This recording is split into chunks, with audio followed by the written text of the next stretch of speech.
안녕하십니까. 조국 혁신당 대변인 김보엽입니다. 오늘 소통관이 어수선했을 텐데 하나 더 보태게 돼서 죄송합니다. 1월 한동훈, 6월 한동훈이 다르니 다시 하겠습니다. 소리가 오늘따라 이렇게 울리는 것 같아요. 1월 한동훈, 6월 한동훈이 다르니 국민은 도대체 어느 한동훈을 믿어야 할까라는 제목으로 논평하겠습니다. 한동훈 전 국민의힘 비상대책위원장이 오늘 당대표 선거 출마 기자회견을 했습니다.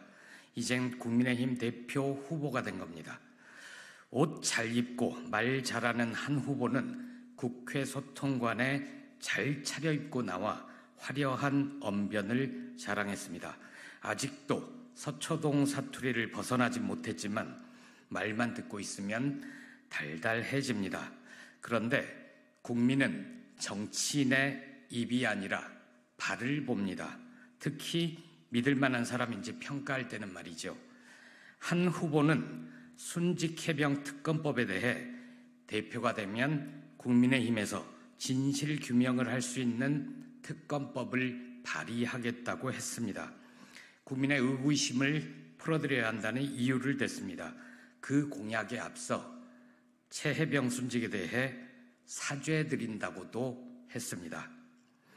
그런데 한 후보는 지난 1월 최해병을 직접 참배하고 그 묘역에서 사죄할 기회가 이미 있었습니다.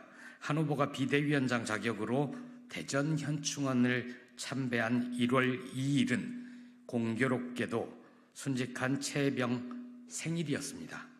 정원철 해병대 예비역 전국연대 집행위원장 등이 한 후보를 발견하고 참배 요청을 했습니다. 그러나 한 후보는 눈길 한번 주지 않고 지나가 버렸습니다. 한 후보 일행 중 한 명은 이재명이 보내서 왔느냐 이런 막말까지 했다고 합니다. 6월 23일 국회 소통관에서 할 수 있는 사죄, 왜 1월 2일 최해병 묘역 앞에서는 안 했을까요? 힘들었을까요? 그러니 국민들께서 그 달달한 말 믿을 수 있겠습니까? 국민들께서는 대표가 되면 최해병 특검법을 발의하겠다는 한 후보의 말도 아마 믿지 않으실 겁니다. 4.10 총선 때 목련 잊을 때쯤 김포는 서울이 된다 이런 얘기를 한 후보가 한 적이 있습니다. 만약 국민의힘이 총선에서 압승을 했더라도 김포는 서울이 되지 않았을 겁니다. 그건 그냥 총선용 빈 공약이었을 뿐이니까요.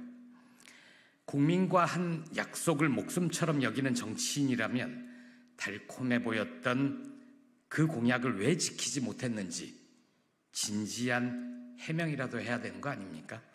한 번도 들어보지 못했습니다. 한 후보가 정말 진실규명을 위한 최해병 특검법을 발의할 의지가 있다면 대표 당선 때까지 미루지 말고 내일이라도 우선 발의하길 바랍니다. 한 후보를 따르는 제22대 국회의원이 최소한 10명은 되지 않습니까?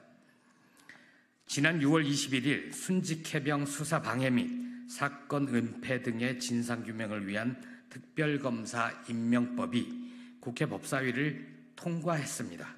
최병 순직 1주기 그리고 통신기록 보존기한을 감안해 7월 초에 본회의 처리를 앞두고 있습니다.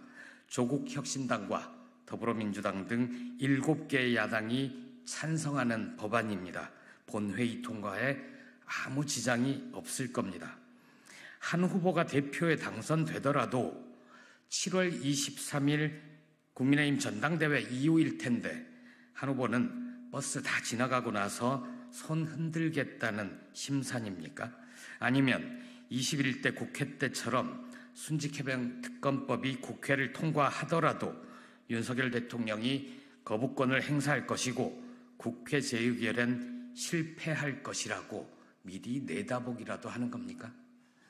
한 후보가 최선이라고 생각하는 특검법이 있다면 우선 발의를 하고 법사위를 통과한 야당의 특검법에 반영해달라고 야당들의 협조를 구해야 할 겁니다. 국민의힘 의원들을 독려해다. 그러려면 국회 보이콧을 할 때가 아니다. 빨리 국회에 등원해 국민을 위해 일해야 한다고 한 후보가 국민의힘 의원들의 등을 떠밀어야 할 때라고 봅니다. 국민은 다 압니다. 슬기로운 대한민국 국민은 정치인의 달달한 말에 더 이상 속지 않습니다. 입을 보는 것 같지만 실제론 발을 봅니다. 선거 때의 말과 실제 행동을 비교합니다. 살아온 삶을 보고 그 정치인을 평가합니다. 한 후보가 이제라도 진실을 밝히고 싶다면 대전 현충원 최해병 묘역을 찾아 직접 사죄부터 하길 바랍니다. 야당이 주도하는 순직 해병 특검법 처리에 협조하길 바랍니다. 수레바퀴를 막아서는 사마귀를 보는 것 같아서 안쓰러워서 드리는 충고입니다.